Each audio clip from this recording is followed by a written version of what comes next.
United States corporation is a de facto government. Why? Did we the people get together and form a corporation? No, we the people did not get together and form a corporation. Did the people vote on whether or not a corporation should be formed in Washington, D.C. underneath President Lincoln? Absolutely not. He formed it himself under executive order. Therefore, that corporation doesn't exist in relationship to the 50 states. The governor of Texas knows this. And the governor of Texas is a patriot, and there's another one out there right now that's working in that direction too. Okay? But there is a movement taking place inside this country right now because some of the governors are coming to an understanding of what has taken place to their states. Now, the cool part about the state of Texas is the state of Texas in its constitution has the right to secede from the Union. It can walk out. Constitutionally, it can walk out. And it's threatened to once or twice. And that's part of the reason why they didn't want to take any federal funds. Puerto Rico, Guam, America, Samoa, Virgin Islands, North Mariana Islands, and it does not include any of the 50 states. Puerto Rico have a right to vote? No. None of those states have a right to vote. The reason is they're territories. They're not states. They're territories of who? Of the United States Corporation. The United States Corporation owns these places. Guess what? All the laws that are passed in Washington, D.C. apply to the 10 square miles of Washington, D.C. and all of its territories. Those are its territories. When it passes the law, it's applicable right there, buddy. When it passes the law, and it's a federal law, it applies to these places right here. They got their own court system. You know who their court system is? United States District Court. United States District Court got no business ruling over any court cases in the 50 states. But the 50 states walk right into them every day and get railroaded their rights. They are an administrative court under the president of the corporation of the United States. And they don't have to have any constitutional laws that guide the regulations and rules that they pass. Why? Not part of the Constitution. They're a corporation. Corporation can have its own constitution, can have its own charter, can have its own mission statement, can have its own whatever in the world it wants to. None of those laws apply to me and you here. They only apply to those right there. But yet we walk in by consent. Learn how to operate in commerce, reestablish your sovereign status, and operate in commerce by Article 1, Section 10 of the Constitution for the United States of America, and privately contract yourself with a trust. What is a trust formed under? Article 1, Section 10, right to contract. You have a trust that's formed for your corporate juristic person. It's called the Treasury Direct Account. It's created in Washington, D.C., and you actually have access to that account and don't know it. There are millions and millions and millions of dollars inside that TDA account that is actually in your corporate juristic person's name. And you are actually the only authorized representative of that corporation that exists. But you don't know how to access that account. Okay, so then if I'm understanding that right, especially with Obamacare coming on, then the state can have the right to eliminate those people that are non-producing, especially if they are a liability to the state. And since the state is now issuing health care, that would be a liability to the state. And so now all of a sudden we see that there are masses of people that we have to eliminate because they are now a liability to the state. Well, once again, there aren't masses of people. There are pieces of property that are producing pieces, and there are pieces of property that aren't. So the reality is, if I'm the state, and I'm given the fiduciary responsibility to make sure that the assets of the state are protected, then it's my desire as a fiduciary of that to make sure that if there's someone over here that's 85 years old and that person needs a liver transplant, and there's someone else over here that's 18 years old and this person needs a liver transplant, then it's very important to me to make a decision to move that transplant in the direction that would produce the most revenue for me. And that person that's 85 is sitting on Social Security.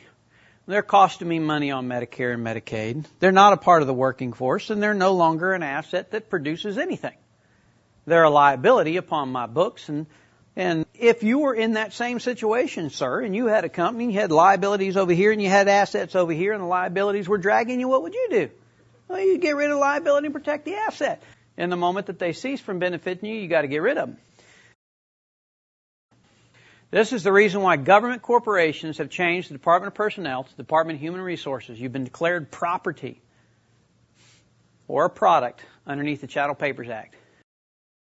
Do you know that the hospital makes $1,950 on every Social Security number that it issues? President, CEO of the corporation sits to Caesar. He does not need congressional approval. See, doesn't need congressional approval. That means he can go to war without having to get the legislator to vote on it. Now, who did that? Thank you, Mr. Bush, for showing us that you can do that. Legislator, new Congress and Senate, voices public opinion. In the formation of our country, congressmen were people that were voted on by people in the United States. We voted on those people and we sent them to Congress. Were senators voted for? No. There's only 2 of them. And who put the senators up there? The state did. That's right. The governor did. Why? The state put them up there because the state was enforcing its authority up there. And Congress people only do what? They write laws. Now, if those laws that are written, when they get done being written and voted on and they decide that it's going to become a law, what happens then? They send it up to the Senate. And the reason why they sent it up to the Senate was so that those 50 states out there could have their own opinions. And those 50 states were sovereign states. And those 50 states said, yeah, we like this or we don't like it. They voted on it. And if they didn't like it, it got turned down. Okay? And the reason why it was done that way is in the Federalists and the Separatists, the problems they were having. There were certain colonies that had more people than other people. They said, we got to make this fair. How do we make it fair? Well, if you got 4 million people in your state, we're going to give you so many congressmen. And they're going to be the people up there passing the laws, so you don't write laws that deal with industry, and we're just down here a little bitty agricultural state here in South Carolina, and we're going to do what we're going to do. We're just over here in Texas, and we just raise cattle. Well, if that's all we do, we want to have representation up there, and we don't want you industry people up here coming down and saying that you're going to come take our cattle over here and use it for leather, and you're not going to pay us $1 for it. You're just going to pay us this little pittance, and this is what the price is going to be. And then your little industry people up there are going to turn around and start selling this leather all over the world and run us out. And they're going to make all the money up there in the north. And us folks down here in the south are going to get raped. Well, that's what took place, and that's how come we had a civil war. Did y'all know it didn't have anything to do with black people? Yeah. Nothing to do with black people in any way, shape, or form. In the states, northern states were industrial states. They were business oriented. They manufactured. They put all kinds of stuff together. They sold it overseas, and they made tons of money just like stockbrokers do. Southern states were traditionally agricultural states and raw material states. They made all this raw materials, and then it got shipped up to the northern states. They produced products and sold the stuff. And when they sold the stuff, they made a bunch of money. The whole conflict of the Civil War had nothing to do with slavery. The whole conflict of the Civil War was commerce. The northern states up here were passing laws in Washington and voting on them, and the laws they were passing was forcing the southern states to sell them their raw materials. And the southern states said, no, you're not going to dictate the price of this raw material over here to be sold to us over here, and you're going to turn around and make the money on it. We're going to turn around and sell the stuff ourselves overseas. And they said, you can't do that. And that's how the Civil War started. It was all commerce, and it was banking. Didn't have anything to do with blacks. Now, if you happen to be in a raw material agricultural state, what was your product? What produced everything that you had? Slaves. It produced everything that they had. It would have been like outlawing machinery.